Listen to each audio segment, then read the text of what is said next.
Good morning, good afternoon, good evening, and welcome to Martyn Lucas Investor SoundHound earnings. Big night ahead. Very, very popular stock and a very interesting stock too. SoundHound earnings. Welcome everybody. If it's your first time here, click subscribe, ring the bell. We've got 15 minutes to go before the bell goes, before the earnings start. So you're nice and early. Also tap the like button to share this out to as many people as possible, so we can learn more about the company. All right, and more people can find out about the company too. SoundHound, that's what we're talking about. Coming up in just a few minutes' time. Here we are. Let's keep our eye on the chat, keep our eye on the charts and everything we need to see. Very exciting evening lined up. In just a few minutes' time. We've got a little bit of time to go. So we are running a poll at the moment, so we want to share that with you. Let me just check the streams. Yep, we're all good. We like to make sure everything's working perfectly, and it is. SoundHound, let me bring you back down to here again. Good. We got good evening, everyone. There's Cherry. How are you, Cherry? Lovely to have you here with us this evening. Thank you very much indeed. Let's go over to where we're going to see the broadcast itself. This is SoundHound. We are waiting. We've got just under 15 minutes to go before we bring it to you. So I'll just check the audio. It's coming through, and it is. We won't play that just yet. We'll keep our eye on the movement. We'll keep our eye on the overall bar line, the bar chart, and all the rest of it. So come on into the chat. Let me know you're here. Share me your thoughts. And we've just got just under 15 minutes to go before it starts. All right, fantastic. Now then, let me just double check. We are also running a poll as well. Going to ask you now to vote on the poll. What do you think tonight? What do you think of this company? Is it a buy, sell, or hold for you? I will share with you now that the index, the fear index, is moving into neutral away from fear. The markets are turning bullish again. We've seen that over the last few days, which is nice. We like that. And let's go through and let's bring up our X poll as well. I'm streaming at the same time on both. Oh, hello. Let's have a look. Let's have a look. I've got a message coming in here from Sensei about the extra channel. Just bear with us. We've got a technical issue this evening. We're just trying to understand. I have. That's why I'm streaming on my channel. I'm streaming at the same time to both. Fun. I don't see your stream on our channel. We're just talking to our second show. We have two shows running simultaneously tonight, and we're just checking. We're not quite sure what's going on with the backup stream on Extra. Bit unsure. But anyway, Lewis Wormsley, welcome to you. Let me look at SoundHound's chart right now. Let's bring it up on the screen. Let's see how they're doing. We've got another 10 minutes to go yet before the call starts. Kyle Guller, welcome to you. I think Sound came positive. You agree? I like what they're doing. Let's have a look. I've not got an estimated 0.09. Hoping we're in for a beat. We're just waiting to confirm the figures. The price is going up, which is nice. Let's have a look at the level 2. Yes, it's rallying now. There we go. Let's have a look at level 2. See what it's doing. We've got some sell orders in place. Sound is up 6.1%, 504. Yes, it's firing away now. We've got a few minutes to go. Let's have a look. Bob Stir Showtime says buy. Hussein says, I think Sound came positive. You agree? Actual EPS negative 0.07. Last little dip at market close to flush out some people, I suspect. You may be right. You may be right there. Anyway, let's we'll keep checking. We've got a few things going on tonight. We've got two streams going on at once, and we're just trying to see where our other stream is. Seems to be a bit lost at the moment, but I'm not quite sure what's going on there. Anyway, we've got 12 minutes to go. before we start the call. This is the Funware earnings. We've got a poll for you to take part in. So I'm going to give you the link now for that.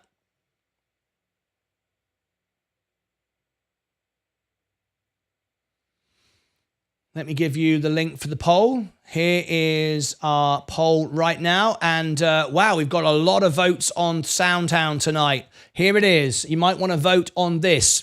83 votes, 62% of you are buying this. Let me give you the poll. This is great. Now, if you are an investor in SoundHound with 10 minutes to go, you might want to repost this tweet because this says how bullish the audience are. 83 votes, 62.7% is saying bullish and they're buying it. So I would suggest, remember, I don't pump and dump stocks. I'm not in the stock. I only own the S&P. So my opinions are completely impartial and, balanced. Click the repost and click the like, share this out. So here is the X poll. There's the X poll. There it is. Just put it in the chat for you. There he goes. There's the X poll. I'll give it to you again. All right, click on that. I'll also go and give it to my Rumble audience who are watching the show as well. They're interested in this stock. Let me just bring up, this is just a commercial that's we've got on the channel at the moment. Let me just skip the commercial. So always these two ads, for some reason, I always get these two ads about ligaments and about elections. Anyway, let's put the link in there so they can vote as well. And we've got 10 minutes to go. The stock is doing well. And my average is 173, still looking to buy more, says 0. Very nice indeed. Project X Woodworking. What do we think the dollars will be? We shall see in a few moments' time. Rally on sound. Yes, it is. Very nice indeed.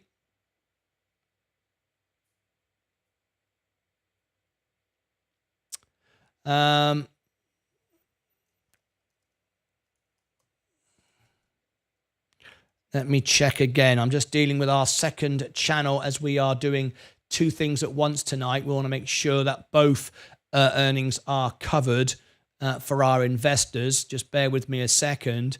On the extra channel, we're doing Funware. Just want to make sure what's going on over there. Something seems to be very peculiar this evening.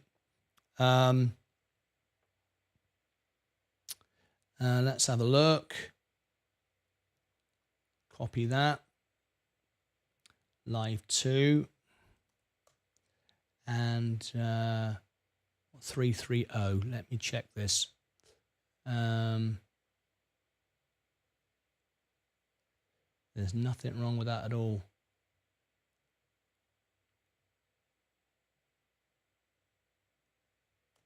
Okay. Just checking a couple of things, make sure everything is good.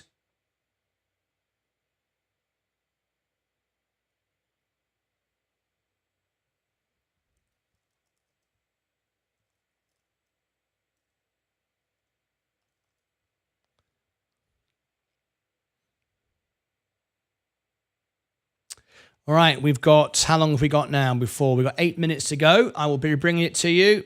Funware earnings is finished. Oh, really? That's it? Funware's finished? Oh my gosh. Okay, so Funware was a non-event really. It was a 15-minute event. That was it. That wasn't very impressive. Anyway, okay. I've got you, Sensei. Thanks for letting me know. Not quite sure what happened there tonight. Everything is right. I've just checked everything. Anyway, we've got 8 minutes to go for Funware. Like the button on repeat. Like button on repeat. Very nice indeed. You're very excited about Funware tonight. Doing very well indeed now, up 10%.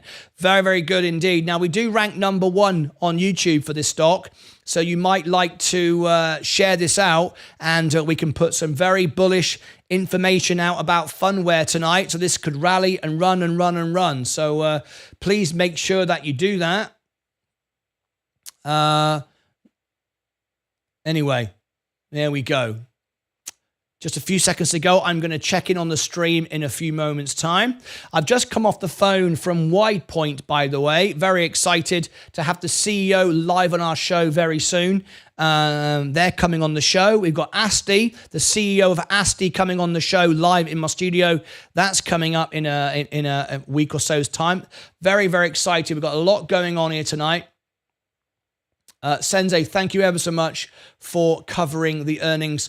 I no idea quite what happened there, but never mind. Technical things happen, and all we can do is dust ourselves down and carry on once again. Now then, if we get over 100 likes, YouTube will suggest the video and it will go out to more people. So we've got 128 watching, 18 likes. So are you ready? Let's get some excitement going, shall we? Yes, come on, let's make some money tonight. Let's get this video to trend and everyone to learn about Funware, a great new business. 130 watching, here we go. Let's get it up now. 130 watching, we do rank #1 in the world for the stock. Over here is the likes, 18 likes. Are you ready? Let's refresh the screen in 5, 4, 3, 2, 1. We should have at least 50 by now. Let's have a look. 29, we are very low. Come on, let's get it moving. Once we get to 100, YouTube will suggest this video out. We've got 5 minutes to go before the earnings begins. This is the chart, as you can see it. These are the candles. This is the presentation. This is the audio. There you go. You can hear it coming through. Nothing to say just yet. We'll refresh that just in case they've upgraded the screen. They sometimes do. No. All right, let's go back to the main channel. And here we go. 29 likes. Let's refresh the screen. We want 100 for YouTube to start to suggest the video out. Let's go. Let's go. Let's go. 51. We're moving up now. Great stuff. 145 watching. Remember, people in India aren't signed in. They don't sign into Google. Just the way it is. We are a global channel. We go to 62 countries. So a lot of our audience in India, they never sign into Google. I don't know why. It's just the way it is. Anyway, 51. Let's refresh it again. 5, 4, 3, 2, 1. Let's go. This is very bullish for 55. A little bit slow. We'll come back to that in a minute. Let's go back to see let's go back to getting ready for the earnings. Okay, that's end that down. Jason Davis. Oh, Jason Davis is here, and you were looking for your review. Here is your review I did earlier for you. It's not a very good one, I'm afraid. Not very bullish at all. There's very little information on it. But anyway, if you want to promote the video, I don't know why you would, because it's not a bullish sign, I'm afraid. Jason, let me give you your link. There we go. I was trying to give it to you earlier, but there it is. Jason Davis in the chat. All right. Okay, let's come back to our earnings. Thank you again to Sensei tonight for covering our second channel, and I'm not sure what went wrong there, but anyway, I'm not quite sure. Anyway, we're all up and running once again. Let me check SoundHound now. If we've got any more information coming through. We've got 3 minutes before the call starts. Typically, they'll be 1 or 2 minutes late. Okay, it is a beat. It is a beat for SoundHound. I like to get it confirmed before I announce it. They were expected to be losing 9 cents a share. They're losing 7 cents a share. But look at this. We are moving in the right direction. It is a beat, better than expected. We did expect a downturn this time, but we beat it, and we beat last time. So this is good. Very, very bullish for SoundHound. We are moving in the right direction, and that's good. And we beat on earnings, so we've surprised Wall Street. The markets like it. We are going up, which is great. Fantastic. Now, while we've got 2 minutes to go, I'm going to be able very, very quickly to share with you the balance sheet of SoundHound. Let me just bring it up. We like this one. Let's have a look here. The intrinsic valuation is unreliable. We can't use it. There's no DCF valuation. But if we look at the revenue, we're up 20%, and we're expecting it to increase. Operating income up 21%, expecting to increase. Net income up 13% and expecting to increase. Investing cash flow up 11%. That's nice. Investing cash flow down 17%, which is a positive. positive, and operating cash flow up 9%. That's good. 151 million in assets, of which 95 million is in cash. Good. 123 million with long-term debt of 84. So we've got a reasonable balance sheet, not the best balance sheet in the world, but an okay balance sheet, not upside down. Gross margin 75%. We like that. Scrolling on down, we've got solvency, profitability 31%. That's only going to improve. And 33% in solvency isn't great, but we're not going to go bust. We have a 52% upside, 1 minute to go on average, or 108% upside on best. And we've got insiders have been selling the stock, though. We don't like that of recent months, but nothing recently. 19% with high volume and good news. We can short it can be a short squeeze. Very little on it. As you can see, my analysis is ranking number 1 on Alpha Spread. All my reviews are ranking number 1 for this stock. We do rank number 1 in the world for the stock as well. So if you share this video out, a lot of people will get to hear about SoundHound tonight. Okay, we've got 30 seconds to go. 30 seconds to go. I'll be checking the feed again. SOUN stock. I hope everyone's liked the video to get it out to more people. Let's have a look. SOUN stock.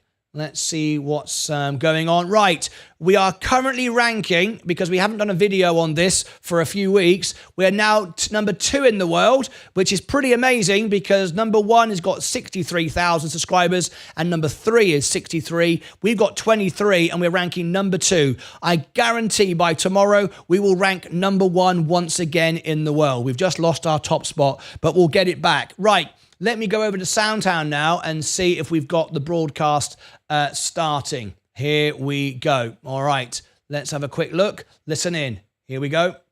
No, still playing music. I'm going to put it on mute right now, and we're going to listen in.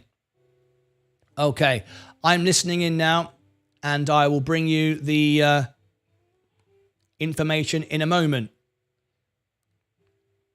I'm just listening to background music at the moment. And the moment I can bring it to you, I can. Now, today's show will follow a live discussion, live debate on our extra channel.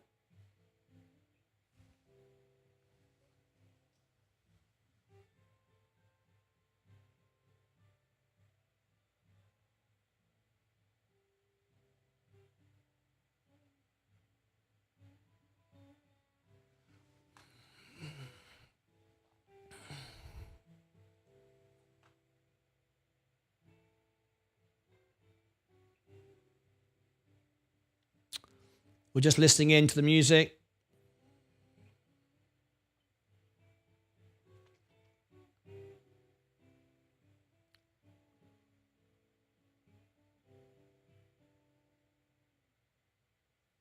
Here we go. No.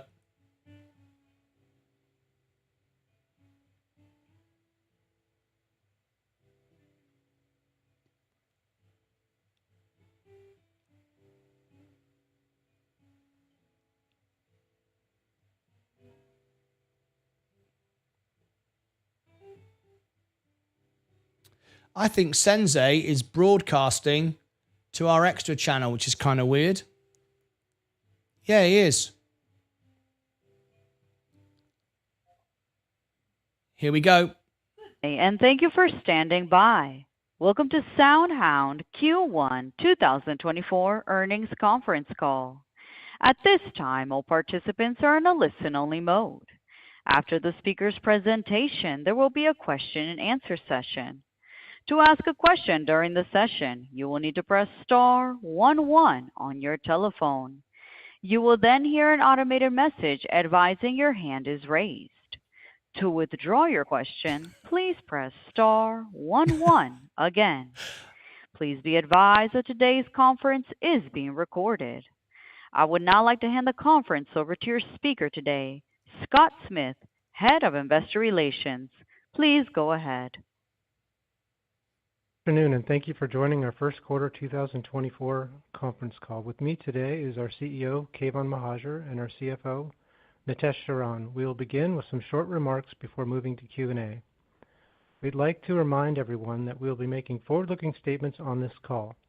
Actual results could differ materially from those suggested by our forward-looking statements. Please refer to our filings with the SEC for a detailed discussion of the risks and uncertainties that could affect our business, and for discussion statements that qualify as forward-looking statements. In addition, we may discuss certain non-GAAP measures. Please refer to today's press release for more detailed financial results and further details on the definitions, limitations, and uses of those measures and reconciliations from GAAP to non-GAAP. Also note that the forward-looking statements on this call are based on information available to us as of today's date. We undertake no obligation to update any forward-looking statements except as required by law. Finally, this call is being audio webcast in its entirety on our investor relations website. An audio replay will be available following today's call. With that, I would like to turn the call over to our CEO, Keyvan Mohajer. Please go ahead, Keyvan. Thank you, Scott. And thank you to everyone for joining the call today. Once again, we are reporting very strong growth. First quarter revenue was up 73%. Just a few days ago, we reached the milestone of being a public company for 2 years. While the tough external conditions of the last 2 to 3 years have weakened or eliminated many organizations, we have become stronger. We've nearly tripled our first quarter revenue in just 2 years while better leveraging our expenses.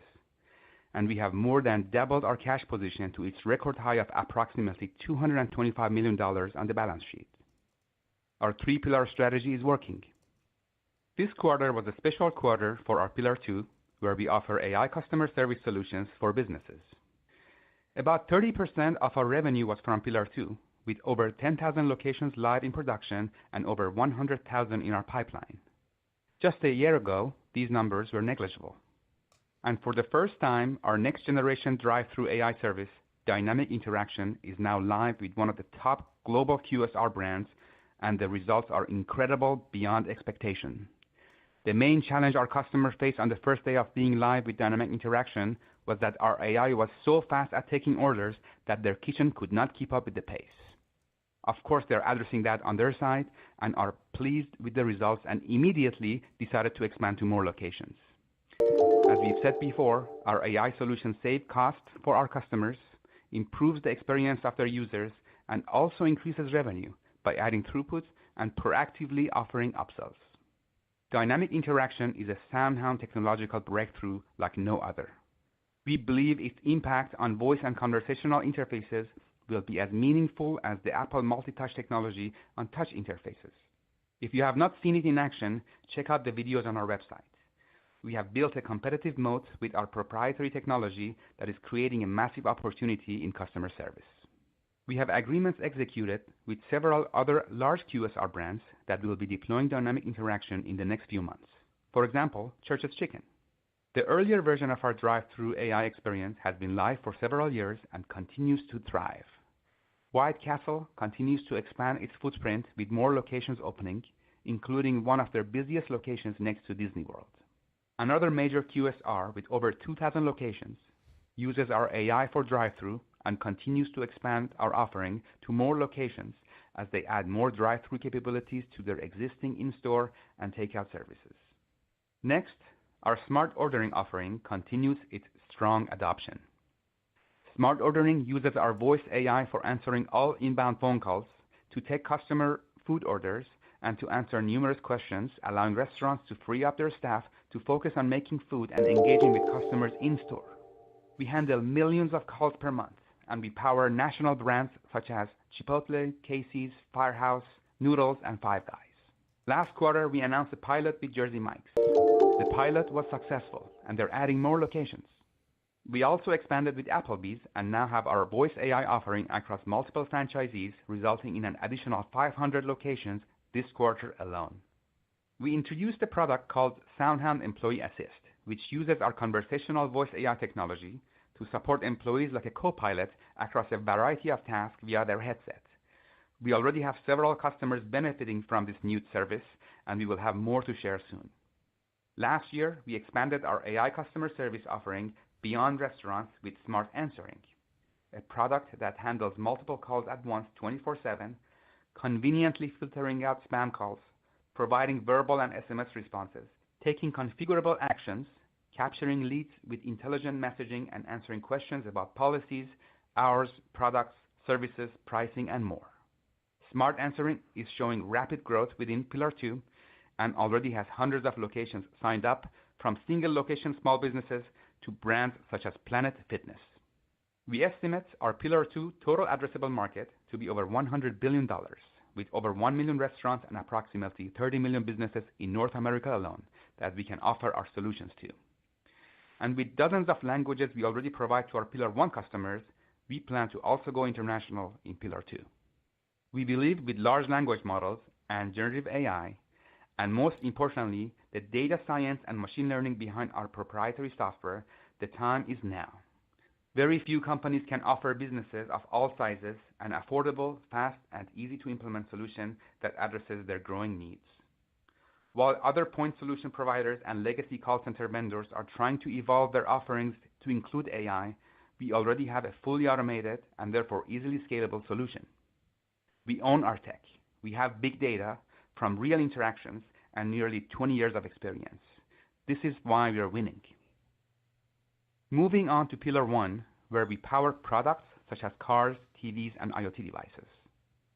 Within this category, our customers choose us because they believe our technology is the best, and we help them protect their brand, users' data, and because we partner with them to differentiate and innovate. We power millions of devices in dozens of languages, and this quarter we reached an annual run rate of over 4 billion queries, and in Q1 it represents a growth of more than 60% year over year. Last year, we announced SoundHound AI, which combines the power of large language models with our AI assistant, making it more capable and powerful. This is an upsell feature that will increase royalties from existing customers, and its unmatched quality is helping us win new customers. Last quarter, we talked about DS Automobiles being the first to quickly run a trial run to live production, which was unprecedented with car manufacturers. We have signed up new brands for SoundHound AI, including Opel, Peugeot, and Vauxhall, due to the success of their launch. And now, this quarter, we are pleased to add Alfa Romeo and Lancia. We also went live into production with Stellantis vehicles in Japan. With our customer Stellantis, we have been the first company anywhere in the world to launch an AI voice assistant integrated with ChatGPT into vehicles. We are also pleased to have been awarded a design win for our first automobile customers in Latin America with Stellantis. This is a brand new competitive win. We also continue to gain interest and make progress with EV manufacturers. For example, a deal we won last quarter with a prominent US-based EV maker will voice enable their full fleet of market-leading vehicles later this summer. This means we have gone from signing to in production in a matter of months, thanks to SoundHound's industry-leading capabilities and market-ready products. Additionally, we won a deal with a leading Asian electric car manufacturer to embed our software that aims to bring affordable and luxury electric cars with powerful engines. This is a brand new automaker we have not announced before. This quarter, we announced a collaboration with NVIDIA during the GTC conference. The solution we are partnering on combines SoundHound AI with large language models running in-vehicle on NVIDIA Drive for seamless voice interaction. Together with NVIDIA, we can now deliver in-vehicle generative AI responses with no connectivity required. We are also now partnering with ARM and have been officially added to their partner program.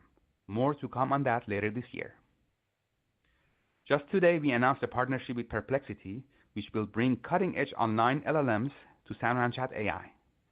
This allows us to offer a truly multifaceted next-generation voice assistant to phones, cars, and IoT devices. SoundHound AI will leverage Perplexity to provide accurate, up-to-date responses to web-based queries that static offline LLMs cannot currently answer, expanding the type and complexity of the questions the assistant is able to answer. The move makes SoundHound AI the most advanced voice assistant available on the market today. We believe we are the only voice AI platform to be able to quickly provide this unified integration, combining our own technology seamlessly with third-party providers. We have also reached an important milestone with Polaris, our multimodal, multilingual generative AI foundation model. Polaris now beats our latest state-of-the-art speech recognition model in terms of accuracy, speed, model size, and run cost. which already beat the other vendors we benchmarked against by a large margin, including models provided by the big tech. Polaris is now live in production with a growing percentage of our customers, and we will continue to provide updates on its progress. We believe voice AI is a bigger opportunity than just conversational AI. Our data and know-how, along with our continued investment in this level of R&D, will strengthen our position as a leader in our space. As I mentioned earlier, we have three pillars: royalties from voice-enabled products, subscription from voice-enabled services, and the third pillar is monetization from connecting those services to products. As we increase the notable names that we sign every quarter, and this quarter is no different, we get one step closer to mobilizing this third pillar, significantly increasing our addressable market while creating new, more convenient and accessible consumer experiences. We believe Pillar 3 will create the voice commerce ecosystem of the future, and many customers are signing up in Pillar 1 and Pillar 2 in eager anticipation of us rolling out this monetization strategy. We are excited to see our portfolio of customers using voice-enabled services continue to grow, which should allow us to begin to offer this new commercial ecosystem. In closing, we continue to build a strong business and fortify our financial position, all while gaining market share.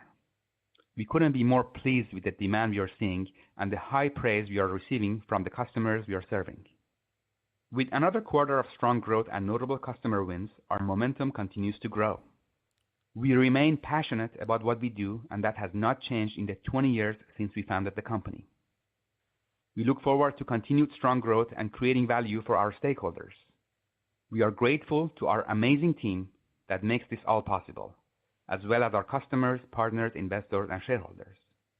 With that, I'll now turn the call over to Nitesh to talk about our financial performance, key growth drivers, and outlook for the remainder of the year. Thank you, Keyvan, and good afternoon, everyone. Q1 revenue increased by 73% year over year. The results indicate another positive mile marker on our growth journey, in which we exceeded $11 million in revenue in our seasonally smallest quarter of the year. We like where we are today, and we are excited about what we are quickly becoming. Our AI solutions attractively reside at a critical intersection. Macro factors like persistent inflation and wage pressures drive many of our customers towards automation for productivity. Concurrently, consumer demand for increased speed and convenience drive our customers towards automation to accelerate throughput and increase revenue. AI connects those intersections seamlessly, and generative AI massively extends the value proposition further. The penultimate result is high consumer interest in SoundHound. With our recent acquisition Sync3 now fully in the mix, the benefits of integrating this pioneering restaurant tech organization with our years of voice AI innovations are clear, and the breadth of coverage we now have in the restaurant sector is so exciting and showing up in overflowing customer activity. One of the measures we use to gauge that traction is backlog. Last quarter, I introduced a combined Pillar 1 and Pillar 2 customer demand metric called cumulative subscriptions and bookings backlog. In Q1, we saw approximately 80% year-over-year growth to $682 million, with an average duration of about 7 years. As a reminder, this measure includes new subscription revenue streams and our traditional royalty contracts. The methodology for our Pillar 1 contracts has not changed. We include only committed customer contracts for exactly the duration of the contract period and capture various facets of the deal in total contract value-like construct. These facets include minimum commitments, target volumes, professional services, and other arrangements. We do not include renewals until a renewal takes place, even if contracts include auto-renewal provisions. For subscriptions, cumulative subscriptions and bookings backlog takes into account customers where we are the leading or exclusive provider and assumes a 4-year ramp to fully scale with the total 5-year duration. We have incorporated reasonable assumptions about adoption percentages, with lower percentages applying to pilot and proof of concept customers. Furthermore, this metric does not include pipeline opportunities, for which we have well over a 100,000 location opportunity for Pillar 2 alone. This metric is intended to directionally convey our medium-term revenue growth prospects. Before I walk through the financial results for the first quarter, given the impact of the acquisition to various aspects of the GAAP financials, we are introducing two new non-GAAP financial measures for gross margins and EPS to help investors better track how we manage the business operationally. I'll share more context in the relevant sections below. Q1 revenue was $11.6 million, up 73% year over year. We saw growth in Q1 across all major industry categories. Pillar 2 represented approximately 30% of revenue in the quarter, combining organic growth with positive contributions of roughly $3 million from the acquisition of Sync3. We also had a strong quarter in Pillar 1 as automotive royalties went up with volume increases year over year. Auto units and cloud users both expanded strong double digits in the quarter. Additionally, we continue to see growing demand in our generative AI solutions, and we are seeing meaningful opportunities starting to be realized for accelerated unit price expansion. We also signed a multi-year commitment in the TVs and devices category, and that led to strong double-digit growth from devices in the quarter. In Q1, our gross margins were 60%, down year over year, largely resulting from the acquisition, including the mix of lower margin call center agent business. On a standalone basis, gross margins were up year over year. Adjusted for acquisition impacts, notably the non-cash amortization of purchased intangibles, gross margins would have been 65.5%. This is the non-GAAP gross margin metric I introduced above. While the call center business does pressure margins in the near term, we are excited about what this new capacity can do for broader business opportunities and equally so for the valuable training data it provides our AI models. That said, our goal over time is to automate and modernize, so we expect gross margin improvements through the year and ultimately back to pre-merger levels. R&D expenses were $14.9 million in Q1, an increase of 5% year over year. We have streamlined our R&D costs, increased efficiencies, and are prioritizing investments in disruptive innovation to expand our suite of products to address a wider array of customer needs. We are accelerating the training and deployment of large language models to provide even more value to customers, enabling us to open many doors and a wide variety of new conversational AI use cases. That said, we will continue to be thoughtful and opportunistic, with greater emphasis on bringing unique value through best-of-breed large language models, including multilingual ASR foundation models, generative AI solutions, and voice AI capabilities that intermediate and arbitrate between our own models and partner LLMs. Sales and marketing expenses were $5.5 million in Q1, an increase of 14% year over year. We continue to invest in go-to-market and customer engagement to capture the strong momentum and heightened demand. And we are expanding reach through brand and industry marketing, demand generation, and high ROI lead gen strategies. Our sales reach continues to expand with both direct sales and through an amazing ecosystem of strategic channel partners.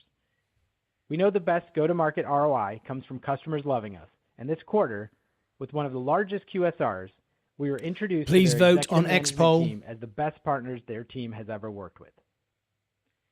G&A expenses were $10.3 million in Q1, an increase of 41% year over year.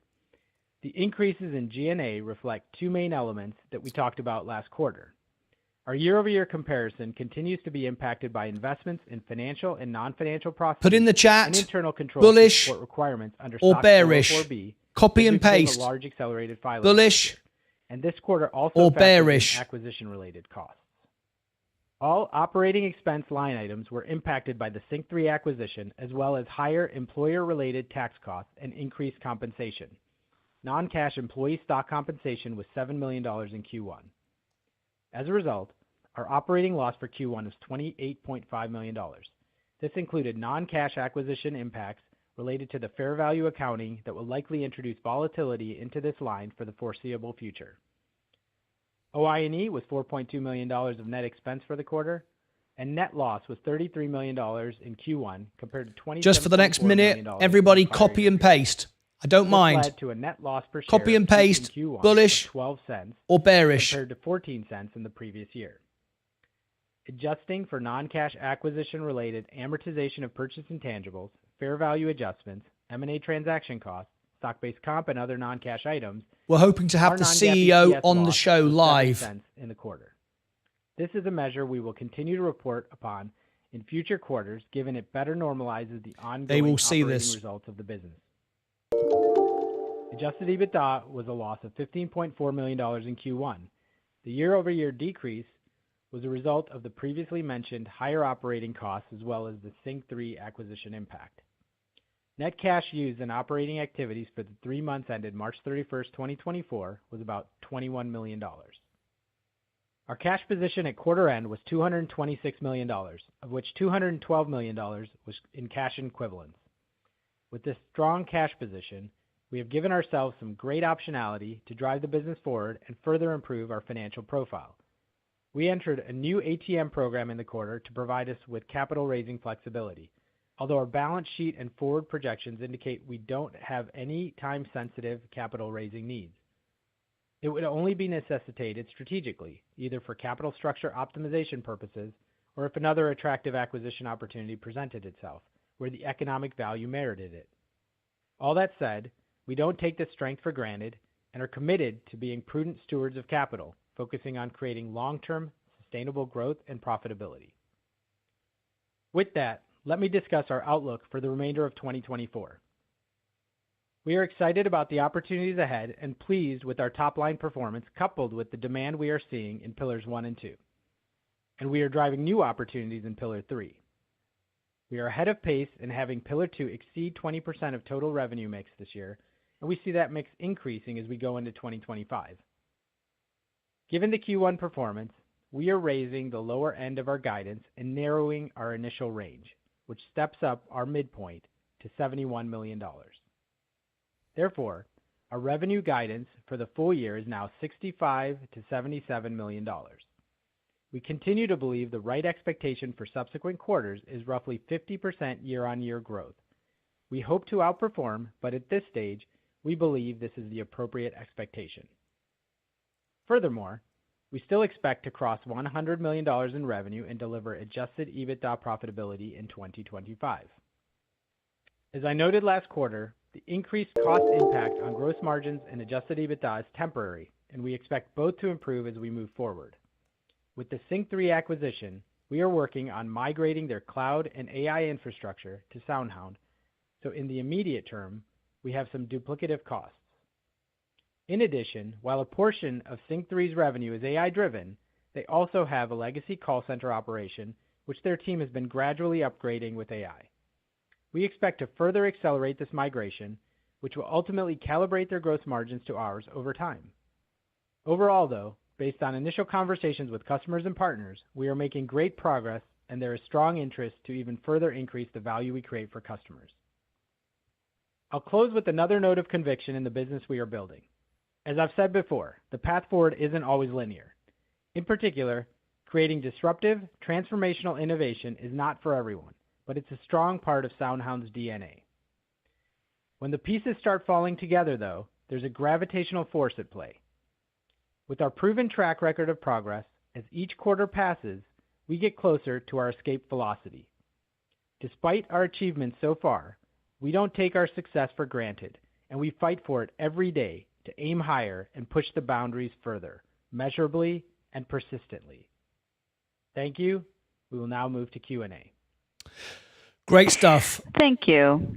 As a reminder to ask a question. At the end of the show, we're going to go to the extra channel, live debate, live conversation, and I will give you that link at the end of the show. Plus, also, we have a Meet the CEO series where we interview CEOs. We've got many more CEOs coming on the show. We would like to have the CEO of SoundHound on. I know Gil Luria from I will tell you how we're going to do that at the end of this call. Yes, good afternoon. We want to promote this stock. A lot of product announcements. Great business. And advances. Let me focus on a couple of the ones that seem most intriguing. The first one around the NVIDIA in-vehicle. It would be a big step forward for the whole technology around AI to do the inferencing without connectivity. What's the timeline do you think that you can deliver this to one of your automotive customers? So that's one. I'll bundle the second one on product, which is on the Perplexity. It sounds like you're going to be leveraging Perplexity AI in the SoundHound Chat AI app. Is there a potential down the road for the SoundHound technology to be the front end for the Perplexity app? Thanks for the great questions. So the NVIDIA announcement, as you noted, very big milestone because these generative AI large language models are very large. Typically, they don't fit on the edge, but with this partnership, you are able to run them on the edge. And a lot of the functionality will not need cloud. You still need cloud, like if you want real-time weather information or sports scores, you need some cloud connectivity. But for a lot of the functionalities, whether it's from general knowledge to getting things done inside a car or a device, you actually don't need the cloud connectivity. We think that the use cases are beyond automotive. In automotive, things take longer, especially when you're talking about hardware change. For software, as I mentioned in my comments earlier, we are actually, like, we had one case when we went from signing the deal to going to production in a matter of just a few months. But when you talk about hardware change, that takes longer. But we think it's not just about automotive, even for QSR, dynamic interaction, drive-through automation, you could actually bring some of that to the edge. So we are excited about things that can happen faster with that partnership. For Perplexity, it's not just about our Chat AI app. Our Chat AI is also a platform we offer to our customers, like automotive customers and beyond. We will offer it to them as well, and it will be for an additional, it's an upgrade feature, right? So they've already upgraded. A lot of them have already upgraded from our pre-LLM version to add the Chat AI feature. And as I mentioned again earlier on the call, that's an upsell. So our royalty, we expect it will go up. Now, to access to the online LLM, it will be another upgrade moment for us. So it's very much beyond the Chat AI application that's on the phone. Now, you also asked if we would power Perplexity properties. We haven't announced anything yet, but it's the beginning of a partnership we're excited about. We are both NVIDIA portfolio companies, like NVIDIA invested in us and them. We are very complementary. So we think there's a lot more we can do with them. Thank you. Nitesh, one for you, a little big picture. Last year, you were very effective at changing your overall cost structure to fit, frankly, what the capital markets needed you to do, which is to show a clear path to profitability. You did that very effectively. You reached that point. But as you sit here today, with significant cash on your balance sheet, much lower burn rates, and the long series of opportunities, a couple of which we just discussed, is there a potential or an opportunity for you to move the lever a little bit the other way and say, hey, we have so many opportunities on the technology front that maybe we need to fund more of those and relax a little bit of that shift to profitability? Yeah, thanks, Gil. I'll start by saying, principally, we're trying to drive and create long-term value for customers, and we're seeding and hearing the demand, and we're seeing how the technology opportunity is intersecting with that consumer demand real time and expanding, frankly, every conversation we have with customers. So I think the opportunity in front of us is tremendous. And so I don't think that gives us a carte blanche to just go spend. We do need to be thoughtful about the pathway, and I've conveyed our directionality towards getting to a break-even profile next year.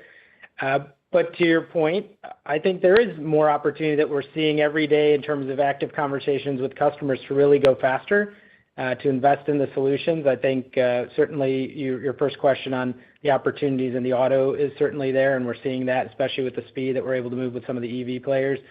But more broadly on the restaurant side, in particular in customer service, there is just so much demand. We highlighted in our prepared remarks a bit around the traction that we're getting with larger and larger QSRs. Those larger and larger QSRs for us could be, at scale with them, hundreds of millions of annual revenue, recurring revenue. So that we see the size of the prize in the short term. And we also know, given the ecosystem is still very dynamic, a lot of new players, a lot of new technologies that are advancing very quickly, tremendous pace of innovation going on. we need to stay agile. And so that's why the balance sheet is super important for us, to have this real arsenal in our back pocket to be thoughtful. We will do it very judiciously and prudently with, capital, mindfulness around driving strong returns. But there's a balance in all of that. So I can't give a sort of unidirectional statement. I know ultimately the principle that we govern our choices on investments around, is it really creating value for customers, and are we hearing that? And as the echoes get louder and louder for that, we're gonna go and serve those consumer interests. So I hope that's not too opaque of an answer for you, but that's how we think about it. Makes sense. Thank you very much. Thanks, Jeff. Thank you. One moment for our next question. Our next question comes from the line of Mike Lattimore from Northland Capital Markets. Great, thanks. Yeah, congrats on all the developments here. Maybe can you just talk a little bit about the synergies you're seeing with Sync 3 so far? What kind of cross-sell opportunities are you seeing and have had? Are you able to leverage some of their data to train your models? And then are you able to use some of their resources to help with deployments? Yeah, I'll start, and maybe Nitesh can add more, but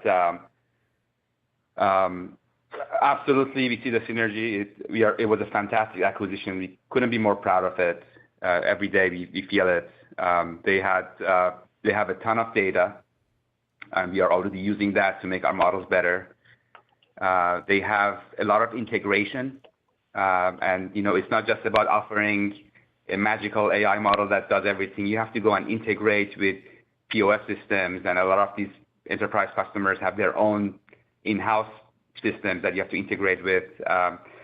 They have to, analytics and menu management and so on. And they have a lot of that we are using to accelerate our scale with our organic customers as well. And they so on the technology and data side, but the synergy between the two companies in terms of experience. We started as an AI company. We identified restaurant as a very ripe business to go into. They started as, they were restaurant operators, and they identified automation as a good business to get into. And we started, nearly 20 years ago each, and then they became more AI. We became into restaurants, but they understand that industry really well, and that experience is what we needed to improve our scale as we go forward. Yeah, and I'll just add a couple of points on that. I think I kind of break it up into three categories. Revenue, there's a lot of opportunities in terms of cross-sell, upsell. Kevin alluded to. I'd say on top of that, just the relationships they bring and some of the extended conversations were happening much faster than what we would have been able to do alone. That's happening at accelerating pace. And then just the ability to bring our core engines along with what they've already built, I think is an accelerant with their own customers, but also with new customer relationships. So from a revenue standpoint, this is the sort of medium, longer term opportunity. We just get even more excited several months into the acquisition from the thesis we had going into it. On the cost side, we've talked about a couple of these, Mike, and I'd say we're in the midst of this journey, but there are some back-end costs in terms of cloud migration that we're in the middle of driving. There are architectural things in the software stack that we can bring our own, capabilities in, go faster than what we were doing, learn from learnings on both sides. So there's cost elements that you certainly didn't see in the Q1 numbers, because the Q1 numbers sort of reflect a lot of both acquisition transactional stuff, but also just the, call it unsynergized cost structure. That's not even a word, but that's what we're doing on the cost side. And so I think over the next quarters, you'll see more of that efficiency drive through. One specific thing is the gross margin, and I commented about this in the prepared remarks, but gross margins were depressed in the quarter, but this is okay. This is on plan. We know that they have a call center business, and we over time will be migrating that to automation. Be able to leverage the real-time production data is gold to be able to improve our models, and so we're in process of driving that. on our own, on just to put some data points out there, you didn't ask it, but SoundHound's gross margin year over year on a standalone basis was up over 300 basis points. So we're still driving the great margin profile, but we're going to have this transition with Sync 3. And then lastly, I'll just say the innovation opportunity in terms of synergies, and notably, again, data. Data is so important here, real time, improving our models, and just, again, being able to come together and go, boy, this really matters to customers, to be able to talk to their operators in 10,000 locations to say this is what matters to the restaurant ecosystem and to make our products more attuned to what they need. Those are the types of things we're very excited about. So we could go much longer on this, but I know it's a short call, so I'll stop there. Yeah. But there's a lot we're excited about. Yeah. All right. Sounds like great progress out of the gate. And then just real quick on the restaurant vertical, is there a clear leader here between phone ordering versus drive-throughs in terms of, just like what's in the pipeline? We're 18 likes away from YouTube suggesting this video out so it reaches more people. It's a very bullish sign. Lots to do at the end of the show. Really short-term, long-term answer Tap the like. Question. Let's get YouTube to share it out. I would extend it to other opportunities. We need 100 likes. Not simply the phone versus drive-through, but we're excited about some conversations we're having on with a program we call Employee Assist, which is helping in-store employees.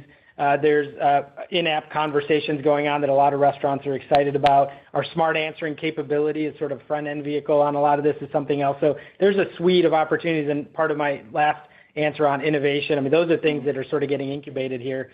And then, as we've said before, there's sort of a timeline of deployment. So we know with drive-through, there are hardware requirements. There are cycles we need to go through. We're building great partnerships with many hardware providers to standardize and move faster there. But we know that is the breakthrough. Nobody else is doing. I mean, certainly we don't disparage competition. We know that there are other players that could come, but right now it's greenfield. We have a unique value proposition that we're driving. YouTube will suggest the video. And then even on phone ordering, they have a lot of great partners, and we're growing in that space. And what we find is in certain cuisine types, you see a heavier weighting of phone volume, and so we're going to service those particular cuisine types. SoundHound $8 target in the next few months. Do you agree? Nice. All right. Thanks very much. Thanks, Mike. Thank you. One moment for our next question. Our next question comes from the line of Glenn Mattson from Ladenburg. And I apologize if any of this is repetitive because I missed part of Kayvon's prepared remarks. But Nitesh, you just kind of talked about some of the gating factors in rolling out the offering in retail, like some of the equipment that has to be placed in. And I think last call you guys also kind of talked about the demand just being a little bit higher than you could, handle at the given time, and that some customers are kind of put on hold while you kind of decide, who best to serve and how quickly and everything. So I guess I'm just trying to figure out or understand if there's been some change there, or if you've caught up to some of that demand somewhat, or if there's more investment you need to make to get to that spot, and just kind of an update on where you are from that point of view. Yeah, thanks, Glenn. We're working hard. We are making progress for sure. We don't like that, and last time I want to clarify also, we it's not that we're talking about months and months out. We are really trying to address some of these things where we've got a bit of a pipeline that we need to work through with those customers. So there's been a lot of progress. You'll see, unpacking our costs this time, I know it'll be a little complicated with the acquisition, but if I break it apart into kind of three pieces, one is just acquisition transitional things. One is the inclusion of sort of acquisition plus other one-time dynamics and seasonal things. And then there's sort of investments that we will continue to make. Again, with going back to Gil's question, like this target of getting to still profitability next year, we are accelerating investment in the right pockets to serve that consumer demand, that customer demand. So to Glenn, to your question, we are making sure that we are hiring the right people, investing in the right capabilities so that we can quickly get and serve customers the right way. And so I'd say we are making really good progress on that. The challenge, and maybe a silver lining challenge, is that we're getting a lot more demand too. Every time we have meaningful, innovation and progress, the word gets around pretty quickly, particularly in the restaurant side. We're excited. Actually, I think it's coming up very soon, the largest restaurant conference show in Chicago, and we've got a big showcase ready to go there to just get our word out. So while we are making progress with those existing relationships, the dynamic we're faced with is we're getting more and more demand, and that's a good problem to have, but we can't sit back, rest on our laurels. We got to invest to make sure that we're serving customer demand. And so I mentioned in the prepared remarks, with one of the largest QSRs, hearing feedback about the technology moving really well. In fact, if the challenge in that situation was the dynamic interaction technology was taking the orders too quickly for the back ordering preparation to handle. That's obviously we want to work with them together to get that situation ameliorated, but that's a good sign of the progress we can make. And then hearing comments from our customers about the positivity of working with us, that's what we want to keep fueling. We know that's a virtuous cycle that could keep building. So I think we're trying really hard to keep pace with it. We're investing to make sure we're serving customer demand. But I will acknowledge we're still faced with a lot of demand that we're trying to work through. Great. That's very helpful, and that's a good problem to have, of course. The second question just for me is I feel like you've hinted at this in the past and maybe on this call as well, but just the outlook for what you're thinking about for future or further acquisitions beyond Sync 3. Now, I realize you have some digestion to do here for that Sync 3 acquisition still, but curious what your thought process is in terms of, wait till the end. We're going to put together a special invitation to the CEO of SoundHound where you can take part in it. Sure. I'll explain it at the end of the call. So I'll start you don't with want to miss our this. Opportunity organically is tremendous. Meaning now, we're excited about what Sync 3 is bringing. We're excited about what we're able to address, but just with the capabilities we have right now, we know we could do a lot of great things. So we're 100% the organization is focused on driving that, and it could fuel great long-term growth and build an amazing business.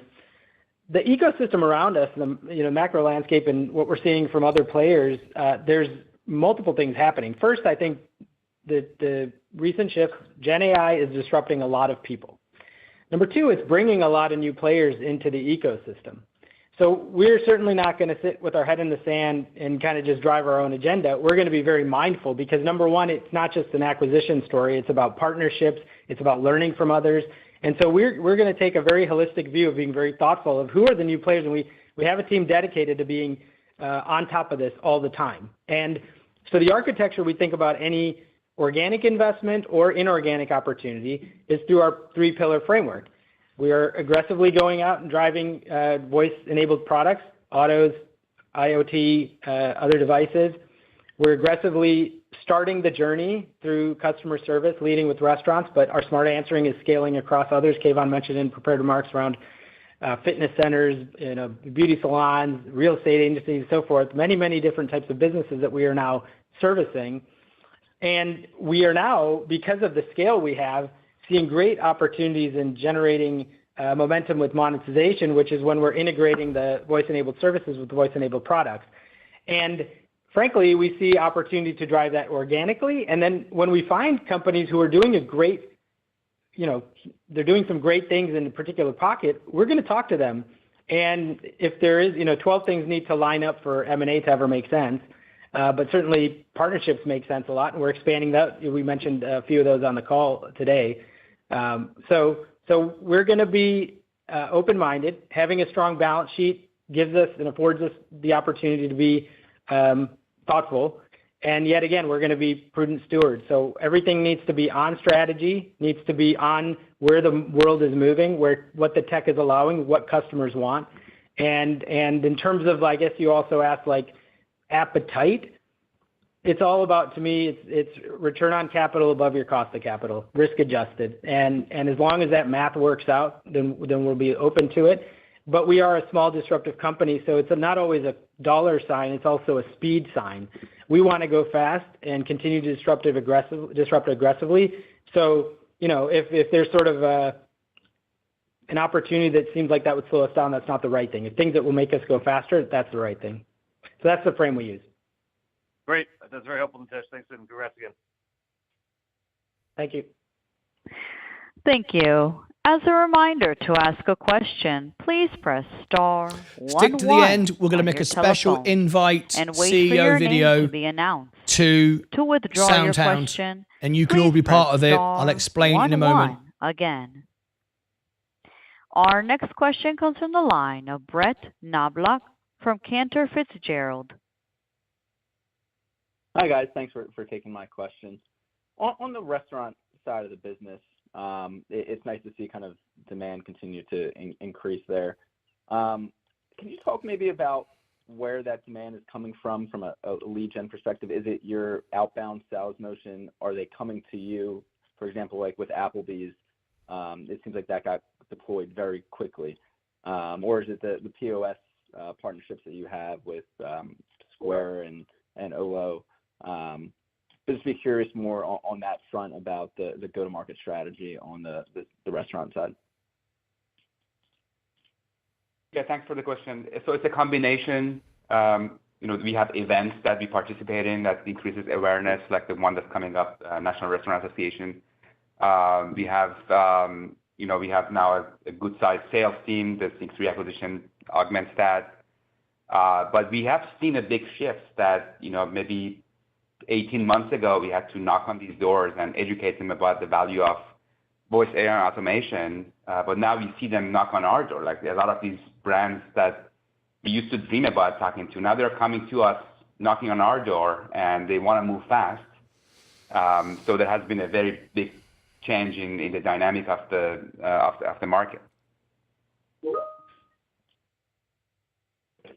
Perfect, thank you. And then on the partnership side, I guess which partnership are you most excited about from a monetization opportunity over the near term? Would it be NVIDIA? Would it be ARM?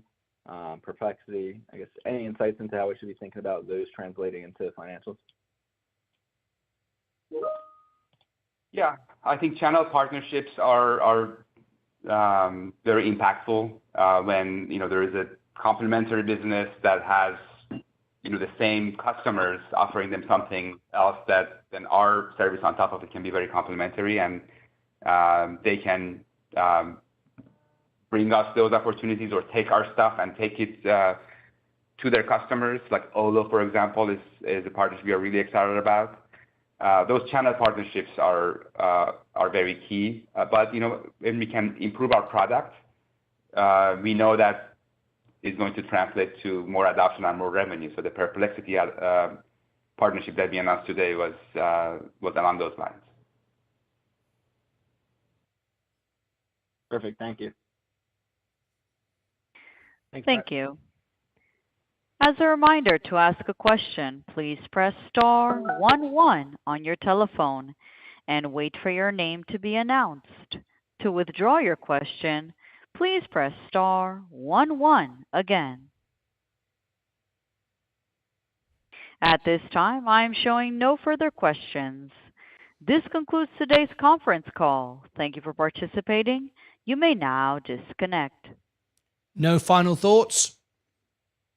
Okay. Right. Okay, now we've got an idea here. I've been listening very closely and studying this stock now for a number of months, and I like what I hear. And I want to do something for all of the bulls here today. All of those of you who are bullish on the stock, my members, investors, those of you that are in the stock, and you want to make some money. I've got an idea, and I think this can work very, very well. So you stuck to the end. Now then, I'm going to tell you exactly what we're going to do. If you've not yet tapped subscribe and click the like button, please do. It's very, very important to share this out.